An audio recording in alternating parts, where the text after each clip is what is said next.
आज के लेक्चर में हम स्टार्ट करने जा रहे हैं नॉर्मेलिटी टर्म क्या होता है। बहुत ही इंपॉर्टेंट कंसंट्रेशन टर्म है नॉर्मेलिटी। इसको हमने बहुत ही डिटेल में डिस्कस किया है अपने लेक्चर नंबर 28 में, ठीक है। उसमें हमने उस नॉर्मेलिटी के फार्मूले को डिटेल में यहाँ पर ड्राइव करवाया है, यूनिट उसकी बताई है, और जितने भी इंपॉर्टेंट फार्मूले थे नॉर्मेलिटी से रिलेटेड वो सभी बोर्ड पर हमने नोट करवाया है, वो भी समझा के, ठीक है। तो चलिए आइए आज डिस्कस करते हैं ये नॉर्मेलिटी टर्म क्या होता है। कभी कभी क्या होता है बच्चों, जब आप न्यूमेरिकल सॉल्व करते हैं तो उसमें क्या होता है, सिंपल नॉर्मलिटी कभी कभी लिख के आ जाती है न्यूमेरिकल। कभी लिखा होता है 2 नॉर्मल, कभी लिखा होता है 5 नॉर्मल, कभी लिखा होता है 6 नॉर्मल। तो आप पहचान जाते हैं कि सोल्यूशन की नॉर्मेलिटी दी हुई है, ठीक है। लेकिन कभी कभी क्या होता है, जो न्यूमेरिकल की जो लैंग्वेज होती है उस लैंग्वेज में क्या होता है, थ्योरी के थ्रू क्या होता है, आपको नॉर्मेलिटी दी होती है। जैसे कि सोल्यूशन में कभी कभी दिया होता है, क्या दिया होता है कि आपका जो सोल्यूशन है वो कैसा है, नॉर्मल है, या फिर डेसी नॉर्मल है, या फिर सेंटी नॉर्मल है, या फिर सेमी नॉर्मल है, या फिर बाई नॉर्मल है। तो अगर इस तरह का कोई भी टर्म अगर आपके न्यूमेरिकल में आ जाता है तो आप उसे किस तरह, हाँ, उसे किस तरह समझने की कोशिश करेंगे। आप उसे आखिर क्या समझेंगे कि हमें वन नॉर्मल क्या बता रहा है, इसका मतलब नॉर्मल कहें या फिर वन नॉर्मल कहें, बात एक ही है। अभी अगर फिर न्यूमेरिकल में या न्यूमेरिकल जो आपको दिया उसमें अगर डेसी नॉर्मल लिखा है तो इसका मतलब क्या है, आप क्या मान सकते हैं। तो चलिए आइए इसी को डिस्कस करते हैं, आखिर इसका मतलब क्या है। सबसे पहले मान लीजिए आपके पास जो न्यूमेरिकल दिया हुआ उसमें लिखा है आपको जो सोल्यूशन है वो कैसा है, नॉर्मल सोल्यूशन है। मतलब नॉर्मल का मतलब है आपकी जो सोल्यूशन की जो नॉर्मेलिटी दी हुई है वो कितनी है, 1 है। क्या है, 1 है। इसका मतलब है वन नॉर्मल, इसका मतलब है 1 ग्राम इक्विवेलेंट ऑफ सल्यूट, ठीक, present in 1 litre of solution. मतलब इसका है सल्यूशन का जो वॉल्यूम है वो कितना है, 1 लीटर है। उसमें जो सल्यूट के नंबर ऑफ ग्राम इक्विवेलेंट है वो कितने प्रेजेंट है, ओनली 1। अगर आपका जो सोल्यूशन दिया हो कि आपका सोल्यूशन नॉर्मल सोल्यूशन है, इसका मतलब आप समझ जाइए उसमें जो सल्यूट का बताया जा रहा है, सल्यूट के बारे में क्या बताया जा रहा है, जो उसमें आपका जो सल्यूट है वो कितना है, 1 ग्राम इक्विवेलेंट है। 1 gram equivalent of solute present in 1 litre of solution. अगर डेसी नॉर्मल लिखा है तो इसका मतलब क्या है, डेसी का मतलब आप समझ जाइए कि डेसी का मतलब लिखा है, इसका मतलब 1/10 ग्राम इक्विवेलेंट, ठीक। क्या लिखेंगे, 1/10 gram equivalent of solute present in 1 litre of solution. इसका मतलब ये है जो आपका जो सोल्यूशन दिया है उसका वॉल्यूम कितना है, 1 लीटर है। उसमें जो सोल्यूट के नंबर ऑफ ग्राम इक्विवेलेंट है वो कितने हैं, 1/10 है। अगर सेंटी लिखा है तो इसका मतलब है 1/100 gram equivalent of solute present in 1 litre of solution. अगर सेमी नॉर्मल लिखा है तो इसका मतलब क्या है, सेमी नॉर्मल मतलब 1/2 gram equivalent of solute present in 1 litre of solution, ठीक है। और अगर बाई नॉर्मल लिखा हो आपके न्यूमेरिकल में तो फिर क्या समझेंगे, इसका मतलब है 2 के बाद लिखेंगे gram equivalent, 2 gram equivalent of solute present in 1 litre of solution. क्या लिखेंगे, 1 लीटर ऑफ सोल्यूशन। ये होता है, ये बहुत ही इंपॉर्टेंट टर्म है। इन सभी टर्म के बारे में हमने देखिए डिटेल में डिस्कस कर दिया है। अगर आप और लिखना चाहें डिटेल में तो और भी लिख सकते हैं। देखिए हम थोड़ा आपको शॉर्ट कर देते हैं। वो नॉर्मल का मतलब समझ जाइए, 1 ग्राम, शॉर्ट फॉर्म में लिख रहे हैं 1 ग्राम इक्विवेलेंट पर लीटर, मतलब 1 लीटर सोल्यूशन में सल्यूट के नंबर ऑफ ग्राम इक्विवेलेंट कितना है, 1 है, ठीक है। या फिर आप इसे 1/10 को क्या लिख सकते हैं, 0.1 ग्राम इक्विवेलेंट पर लीटर। मतलब सोल्यूशन का जो वॉल्यूम है वो कितना है, 1 लीटर है। उसमें जो सल्यूट के नंबर ऑफ ग्राम इक्विवेलेंट है वो कितने हैं, 0.1। या फिर आप इसे ये भी लिख सकते हैं, क्या लिख सकते हैं, 0.01 ग्राम इक्विवेलेंट, ठीक, पर लीटर। यहाँ इसमें देखिए सेमी में क्या लिख सकते हैं, सेमी में आप क्या लिख सकते हैं, 0.5 ग्राम इक्विवेलेंट पर लीटर। ये देखिए यहाँ पर इसमें क्या लिख सकते हैं, 2, ये तो आराम से 2 ग्राम इक्विवेलेंट पर लीटर। देखिए ये देखिए हमने शॉर्ट फॉर्म में बता दिया है, ठीक है, बिल्कुल शॉर्ट फॉर्म में बता दिया है। यहाँ हमने क्या बताया है, आपको थ्योरी के थ्रू बता दिया है। अगर आपको नोट करना है तो नोट कर लीजिए, क्योंकि हम इसे रफ करेंगे। फिर आपके सामने बहुत ही इंपॉर्टेंट न्यूमेरिकल यहाँ पर हम क्या कर देंगे, पहले से ही न्यूमेरिकल लिख देंगे, फिर उसे क्या करेंगे, स्टेप बाय स्टेप सॉल्व करने की कोशिश करेंगे। अगर आपको नोट करना है तो नोट कर लीजिए, क्योंकि हमें रफ करना है, क्योंकि बोर्ड पर स्पेस चाहिए हमें। ये देखिए हमने बोर्ड रफ कर दिया है। यहाँ पर देखिए बहुत ही सिंपल सा एक न्यूमेरिकल हमने यहाँ पर लिख दिया है, ठीक है। आइए जानते हैं इस न्यूमेरिकल में क्या दिया गया है और क्या पूछ रहा है। तो सबसे पहले आइए इसे पढ़ते हैं। If 98 gram H2SO4 is present in 150 ml of solution, ठीक है, find normality molar mass of H2SO4 98 ग्राम। ठीक है, तो आप देखिए इसमें क्या बता रहा है, इसमें बता रहा है जो आपका जो सोल्यूशन का वॉल्यूम कितना है 250 ml। ठीक है, इसमें सोल्यूशन का वॉल्यूम दिया हुआ है, इतना वॉल्यूम दिया हुआ है। इसमें बता रहा है present H2SO4 is present in कितना 98 ग्राम प्रेजेंट है। सोल्यूशन का वॉल्यूम कितना है, आइए इसे लिख लेते हैं। और उसमें जो H2SO4 कितना प्रेजेंट है, 98 ग्राम H2SO4 उसमें प्रेजेंट है, जो कि हमारा क्या H2SO4 सॉल्यूट है। ये हमारा सोल्यूशन क्या वॉल्यूम दिया हुआ है। और आपसे क्या पूछ रहा है, नॉर्मेलिटी पूछ रहा है। क्या पूछ रहा है, नॉर्मेलिटी तो आपसे पूछ ही रहा है। ठीक है, तो सबसे पहले क्या दिया हुआ है, ये हमारा H2SO4 क्या है, सॉल्यूट है, उसका कितना मास दिया हुआ है, उसका मास ये दिया हुआ है 98 ग्राम। ठीक है, सॉल्यूट का मास दिया हुआ। ये हमारा सोल्यूशन का क्या है, वॉल्यूम है, तो यहाँ पर लिख लेते हैं वॉल्यूम ऑफ सोल्यूशन कितना दिया हुआ है 250 ml। ठीक है, ये हमने देख लिया, दो चीज़ है। ठीक है, दो यहाँ पर टर्म हमने लिख दिए हैं। अब नॉर्मेलिटी हमने फाइंड करने के क्या हुआ था, कई फार्मूले बताए थे। ठीक है, तो हमने वो वाला फार्मूला लिखना है यहाँ पर, जिसमें जो सोल्यूशन का वॉल्यूम किस में हो, ml में हो। तो चलिए आइए हम यहाँ पर फार्मूला लिखते थे। नॉर्मेलिटी का क्या होता है, ऊपर क्या होता है, ऊपर होता है नंबर ऑफ ग्राम इक्विवेलेंट, क्या ग्राम इक्विवेलेंट ऑफ सल्यूट। ठीक, और नीचे क्या होता है, नीचे होता है वॉल्यूम ऑफ सॉल्यूशन। किस में लेना है आपको, ml में लेना है। तो ऊपर किसका मल्टीप्लाई कर देंगे 1000 का। ये हमने एक फार्मूला बहुत ही अच्छे से इसका डेरिवेशन करवाया था अपने लेक्चर नॉर्मेलिटी वाले में। ठीक है, ये देखिए ये फार्मूला हमने बहुत ही डिटेल में डिस्कस किया था, हमने फार्मूला रटाया नहीं था बिल्कुल भी। ठीक है, जब आप फार्मूले को समझ लेते हैं ना, तो आपको बहुत ही आसानी हो जाती है। आपको क्या होता है, फार्मूला अपने आप ही आपके माइंड पर क्या होता है, आराम से आपके माइंड में छप जाता है। अगर आप किसी भी फार्मूले को समझ लेते हैं तो समझ जाइए, अगर समझ से हर चीज़ अगर समझ के करते हैं तो आपको कुछ भी रटना नहीं पड़ता, वो ऑटोमेटिकली आपके माइंड में पूरी तरह से छप जाती है। तो चलिए आइए, हमें फाइंड करना है नॉर्मेलिटी। तो हमें सबसे पहले क्या, सोल्यूशन का वॉल्यूम तो दिया हुआ है ml में, बिल्कुल ठीक है।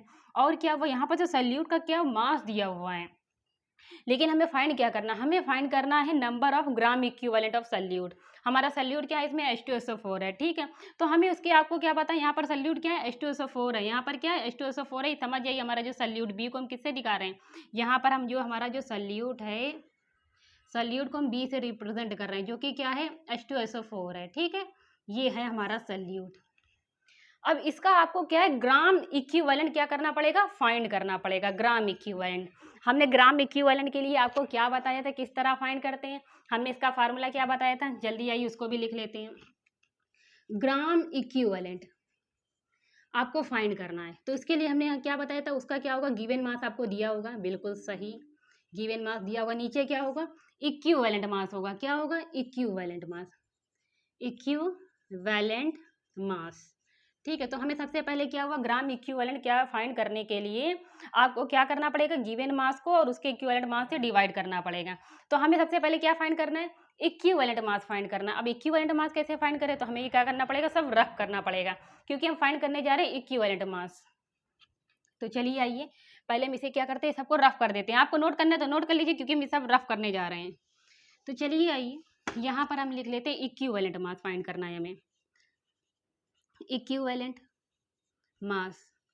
अगर हम ये फाइंड कर लेते हैं तो वो कैसे, उसको किस तरह फाइंड किया, इसका हमने फार्मूला क्या बताया था, इसका हमने बताया था यहाँ पर क्या करेंगे, मोलर मास होगा मोलर मास लिख सकते हैं, या फिर आप मॉलिक्यूलर मास कहें। और नीचे क्या होता है, एन फैक्टर होता है, किसका, सॉल्यूट का। आपको एन फैक्टर भी बताना पड़ेगा। ठीक है, तो सबसे पहले आइए देखिए, यहाँ पर सॉल्यूट का आपको मोलर मास दिया हुआ है, बिल्कुल हाँ, मोलर मास भी दिया हुआ है। कितना दिया हुआ है, 98। एन फैक्टर आपको बताना है। एन फैक्टर हमने आपको कैसे बताया था, किस तरह फाइंड किया जाएगा, बहुत ही अच्छी तरह से डिटेल में हमने अपने पहले वाले लेक्चर में डिस्कस किया है। चलिए आइए, एन फैक्टर ये क्या है, एसिड है, क्या है, एसिड H2SO4 है। ठीक है, ये क्या करेगा, जब ये वाटर में जाएगा, किस में जाएगा, मान लीजिए वाटर में आप जाएं या फिर किसी भी एक्वस मीडियम में जाएगा, तो हम यहाँ पर एज्यूम करें वाटर में जा रहा है। जैसे ये वाटर में जाता है तो ये क्या होता है, आयंस में टूट जाता है, तो उसमें क्या करता है, ये 2H आयन रिलीज करता है, और क्या बनता है, ये लिख देते हैं ठीक है, तो ये जितने भी number of H ion release करता है उसे ही हम उस सल्यूट का क्या कहते हैं, एन फैक्टर कहते हैं। तो इसका एन फैक्टर क्या हुआ, 2 हुआ। तो हम यहाँ पर एन फैक्टर की जगह 2 लिख सकते हैं कि नहीं लिख सकते हैं, लिख सकते हैं। तो चलिए आइए इसको रफ कर देते हैं। यहाँ पर हमने इसको कर दिया रफ। अब यहाँ पर हमने लिख दिया 2। ठीक है, अब आप करिए इसे डिवाइड कर लीजिए इसके। ठीक है, यहाँ से हमने इसको क्या किया, कट कर दिया, यहाँ पर हो गया। यहाँ पर हमने इसको, अरे नहीं यहाँ पर हम कुछ बोल रहे हैं क्या, बिल्कुल नहीं। तो यहाँ पर हुआ 2 चौका 2 9 18। तो ये देखिए हमने यहाँ पर देखिए सिंपल सा क्या हुआ, डिवाइड कर दिया। तो हमारा ये क्या आया, इक्विवेलेंट मास आया। क्या आया, इक्विवेलेंट मास, किसमें, ग्राम लिख सकते हैं। ठीक है, अब इक्विवेलेंट मास तो फाइंड हो गया कि नहीं, हो गया है। तो हम इक्विवेलेंट मास को यहाँ रख देंगे। ठीक है, जब इक्विवेलेंट मास को यहाँ रख देंगे और फिर उसके बाद गिवन मास तो हमें कितना दिया हुआ है, सल्यूट का गिवन मास दिया हुआ है, बिल्कुल हमने पहले ही लिखा था 98 ग्राम, वो भी यहाँ रख देंगे। तो नंबर ऑफ ग्राम इक्विवेलेंट निकल आएंगे। चलिए आइए रख लेते हैं वैल्यू। यहाँ क्या रख देते हैं, यहाँ लिखते हैं ग्राम इक्विवेलेंट। तो ऊपर क्या लिखेंगे, गिवन मास सल्यूट का कितना दिया हुआ है, 98 ग्राम दिया हुआ है। और इक्विवेलेंट मास क्या है, ये देखिए 49 ग्राम दिया है कि नहीं दिया है। अब इसे आप क्या करिए, डिवाइड कर लेंगे। जब आप इसे क्या करेंगे, डिवाइड करेंगे, चलिए आइए डिवाइड कर लेते हैं। डिवाइड करने पर क्या आएगा, 2 आएगा। क्या आएगा, 2 आएगा। अब ग्राम से ग्राम तो कैंसिल हो जाएगा, तो ये क्या होता है, 2 आया। नंबर ऑफ ग्राम इक्विवेलेंट कितने आए, 2 आए। नंबर ऑफ ग्राम इक्विवेलेंट की कोई भी यूनिट नहीं होती है। ठीक है, तो ये यूनिट लेस होता है, नंबर ऑफ ग्राम इक्विवेलेंट। तो यहाँ पर number of gram equivalent solute के कितने आए हैं, 2 आए हैं। तो यहाँ पर 2 रख सकते हैं कि नहीं रख सकते हैं, रख सकते हैं। तो ठीक है, आपको नोट करना है तो ये सब नोट कर लीजिए, क्योंकि हम रफ करेंगे। हमें पता चल चुका है नंबर ऑफ ग्राम इक्विवेलेंट कितने आए, 2 आए हैं, वो हम यहाँ रख देंगे। सोल्यूशन का वैल्यूम कितना है वो हम यहाँ रख देंगे। फिर 1000 से मल्टीप्लाई करेंगे, फिर वैल्यू को कैलकुलेट कर लेंगे। आपको नोट करना है, नोट कर लीजिए, क्योंकि हम इसे रफ करने जा रहे हैं, क्योंकि हमें बोर्ड पर फिर से स्पेस चाहिए। ये देखिए हमने रफ कर दिया है। आइए समझते हैं आगे। जैसा कि देखिए जो भी हमने कैलकुलेट किया तो वो सभी हमने यहाँ पर लिख दिया है। जो सल्यूट का मास दिया हुआ था वो हमने लिख दिया है। ये देखिए इक्विवेलेंट हमने अभी आपके सामने फाइंड किया, वो भी वैल्यू हमने रख दी। नंबर वैल्यूम ऑफ सोल्यूशन दिया हुआ वो हमने लिख दिया। नंबर ऑफ ग्राम इक्विवेलेंट अभी हमने आपके सामने फाइंड किया, वो भी वैल्यू हमने यहाँ पर लिख दी है। ठीक है, अब इन सभी वैल्यू में देखिए जो फार्मूला हमने आपके सामने ड्राइव किया था, जो इसे हमने लिखा हुआ है, इसमें चलिए आइए 1 बाई 1 करके सारी वैल्यू को क्या करते हैं, पुट करते हैं और देखते हैं नॉर्मलिटी क्या आती है। तो सबसे पहले नंबर ऑफ ग्राम इक्विवेलेंट कितना आए थे, 2 आए थे, बिल्कुल सही। और नीचे देखिए वॉल्यूम ऑफ सॉल्यूशन एमएल में कितना आया है, वो भी लिख लेते हैं, ये भी हमने लिख लिया। और यहाँ पर किससे मल्टीप्लाई करेंगे, 1000 से। ठीक है, आइए अब इसे कैलकुलेट कर लेते हैं। ये कैंसिल हो गया, ये कैंसिल हो गया, कितना आया, 8 नॉर्मल। इसे कैपिटल एन से रिप्रेजेंट करते हैं नॉर्मेलिटी को। ठीक है, इसे आप नॉर्मल भी कह सकते हैं। ठीक है, तो ये देखिए, और इसकी हमने यूनिट और भी बताई थी, और हमने इसकी यूनिट क्या बताई थी, नॉर्मेलिटी की यूनिट हमने बताई थी ग्राम इक्विवेलेंट पर लीटर। ठीक है, तो ठीक है, ये देखिए हमने पूरी तरह से कैलकुलेट कर लिया है। आपको नोट करना है तो नोट कर लीजिए, बहुत ही सिंपल न्यूमेरिकल था, आप इसे नोट कर लीजिए, क्योंकि हम एक नया न्यूमेरिकल आपके सामने फिर से बोर्ड पर लिख देते हैं। एक न्यूमेरिकल हमें देखिए बोर्ड पर फिर से लिख दिया है, बहुत ही इंपॉर्टेंट न्यूमेरिकल है ये भी। आइए इस न्यूमेरिकल को भी पढ़ लेते हैं, देखते हैं क्या दिया गया, क्या पूछ रहा है। तो सबसे पहले देखिए लिखा है फाइंड नॉर्मेलिटी, मतलब आपको क्या फाइंड करना है, नॉर्मेलिटी क्या करना है, फाइंड करना है। ठीक है, if 80 gram of sodium hydroxide dissolve in 500 ml of solution, equivalent mass of sodium hydroxide 40 ग्राम। ठीक है, तो इसमें बता रहा है जो सोल्यूशन का जो वैल्यूम है कितना है, सोल्यूशन 500 ml ऑफ। ठीक है, तो यहाँ पर हम लिख लेते हैं वैल्यूम ऑफ सोल्यूशन कितना है, वैल्यूम ऑफ सोल्यूशन, ये देखिए हमने यहाँ पर लिख दिया इसका वैल्यूम ml में जो कि दिया हुआ है। ठीक है, इस वैल्यूम में कहा गया है कि डिसॉल्व किया गया है सोडियम हाइड्रोक्साइड को, वो भी कितना सोडियम हाइड्रोक्साइड लिया गया है, 80 ग्राम सोडियम हाइड्रोक्साइड को सोल्यूशन का कितना वैल्यूम है, इतने वैल्यूम में डिसॉल्व किया गया है। ठीक है, तो यहाँ पर जो सोडियम हाइड्रोक्साइड का गिवन मास कितना दिया हुआ है, 80 ग्राम। तो ये सोडियम हाइड्रोक्साइड हमारा क्या है, सल्यूट है, क्या है, सल्यूट है। और ये हमारा जो वैल्यूम दिया हुआ किसका, सोल्यूशन का वैल्यूम दिया हुआ है। तो यहाँ पर लिख लेते हैं ये सल्यूट का गिवन मास कितना है, ये देखिए ये हमने लिख दिया। यहाँ पर जो सल्यूट हमारा सोडियम हाइड्रोक्साइड है, बी की जगह आप क्या लिख सकते हैं, सोडियम हाइड्रोक्साइड। ठीक है, ये हमारा क्या है, सल्यूट का गिवन मास है। और equivalent mass of sodium hydroxide का दिया हुआ है, इक्विवेलेंट मास कितना दिया हुआ है, सोडियम हाइड्रोक्साइड का दिया हुआ है, बिल्कुल सही। अब तो और आसान हो गया, ये न्यूमेरिकल तो आपके लिए बहुत ही आसान है, क्योंकि इक्विवेलेंट मास तो इसमें दिया हुआ है। नॉर्मलिटी आपको फाइंड करनी है, वाला फार्मूला आपको लगाना है जिसमें सोल्यूशन का वैल्यूम किस में होता है, ml में होता है। तो यहाँ पर क्या होता है, number of gram equivalent of solute ठीक है, ये देखिए हमने लिख दिया यहाँ पर सल्यूट सोडियम हाइड्रोक्साइड है, वो भी लिख सकते हैं आप। ठीक है, और अपॉन में क्या होता है, volume of solution.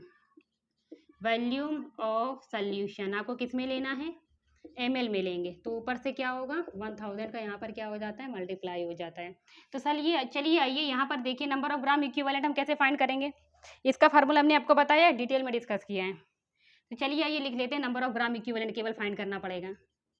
Number of gram equivalent कैसे फाइंड करेंगे, ये ठीक है, हम यहाँ पे हम कुछ नहीं बता रहे हैं, ये हम इसके लिए बता रहे हैं। कैसे फाइंड करते हैं, ऊपर क्या होता है, गिवन मास होता है, गिवन मास। नीचे क्या होता है, जल्दी से बताइए, ऊपर तो गिवन मास होता है, नीचे क्या होता है, इक्विवेलेंट मास। इक्विवेलेंट मास जो कि क्या हुआ है, दिया हुआ। गिवन मास कितना है, सॉल्यूट का गिवन मास दिया है, बिल्कुल सही, और इसका इक्विवेलेंट मास वो भी दिया हुआ है। ठीक है, ये कैंसिल हो गया, कितना आया, नंबर ऑफ ग्राम इक्विवेलेंट कितना आया, 2।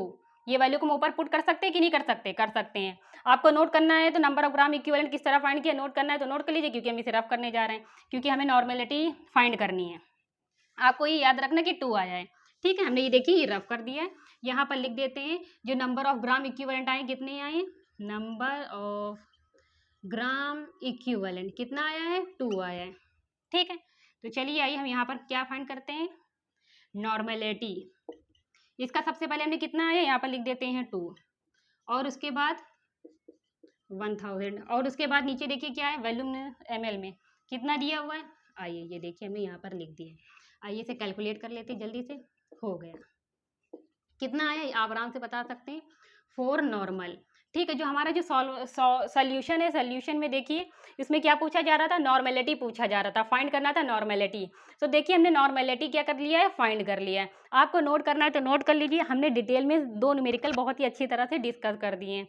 अब कभी भी अगर आपसे क्वेश्चन में न्यूमेरिकल में क्या होता है, सिंपल से क्वेश्चन पूछे जाते हैं सीबीएसई बोर्ड में, जब भी कभी मतलब मान लीजिए आपके स्कूल में पेपर होता है या फिर बोर्ड का पेपर होता है, अगर नॉर्मेलिटी से न्यूमेरिकल आएगा तो सिंपल न्यूमेरिकल आता है, लेकिन कॉम्पिटेटिव एग्जाम में थोड़ा हाई लेवल के न्यूमेरिकल आते हैं। लेकिन हाई लेवल के न्यूमेरिकल तो आते हैं, लेकिन हमने हाई लेवल के लिए न्यूमेरिकल आपको सॉल्व हो जाएं, क्योंकि इसके बाद भी अभी आने वाले लेक्चर में हम क्या करेंगे, नॉर्मेलिटी से रिलेटेड क्या है, बहुत ही इंपॉर्टेंट क्या करवाएंगे आपसे, यहाँ पर बोर्ड पर क्वेश्चन करवाएंगे जो कि बहुत ही इंपॉर्टेंट होते हैं, वो कॉम्पिटेटिव एग्जाम में पूछे गए न्यूमेरिकल है, वो भी नॉर्मेलिटी से। ठीक है, ये तो हमने बेसिक न्यूमेरिकल करवाया है, बहुत ही सिंपल न्यूमेरिकल करवाया है। आपको नोट करना है तो नोट कर लीजिए, क्योंकि हम अपना वीडियो जा रहे कंक्लूड करने हैं। ठीक है, आप नोट कर लीजिए। एक बात तो बताना हम बच्चों आपको भूल ही गए कि देखिए हमने आपको न्यूमेरिकल तो करवा दिया है, ठीक है, बेसिक न्यूमेरिकल आपको बहुत ही आराम से स्टेप बाय स्टेप हर एक बेसिक पॉइंट हमने आपको बताया है। ठीक है, ये तो बेसिक न्यूमेरिकल थे, आपने आसानी से कर लिया।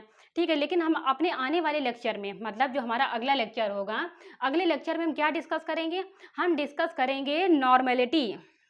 ठीक है, हम डिस्कस करेंगे कि डिस्कस करना हमें किसके बारे में, नॉर्मेलिटी और वैल्यू में क्या रिलेशन होता है, जिसे आप क्या कह सकते हैं, नॉर्मेलिटी इक्वेशन भी कह सकते हैं। वो इक्वेशन बहुत ही इंपॉर्टेंट इक्वेशन होती है, जो हमारी नॉर्मेलिटी इक्वेशन होती है। नॉर्मेलिटी ये जो इक्वेशन होती है बहुत ही इंपॉर्टेंट इक्वेशन होती है, इसे हम अपने अगले लेक्चर में डिस्कस करेंगे बहुत ही डिटेल में, बहुत ही कम टाइम में। ठीक है, और उसके बाद नॉर्मेलिटी इक्वेशन कहा जाए या फिर कहा जाए कि relation between volume and normality, बात एक ही है। ठीक है, उसे हम अपने आने वाले लेक्चर में बहुत ही डिटेल से डिस्कस करेंगे, बहुत ही कम टाइम में। उसे भी आप देख लीजिए, क्योंकि उससे भी न्यूमेरिकल बहुत ही आसानी से सॉल्व हो जाते हैं। चलिए बच्चों, आपको नोट करना है नोट कर लीजिए, क्योंकि हम अपने वीडियो को कंक्लूड करने जा रहे हैं।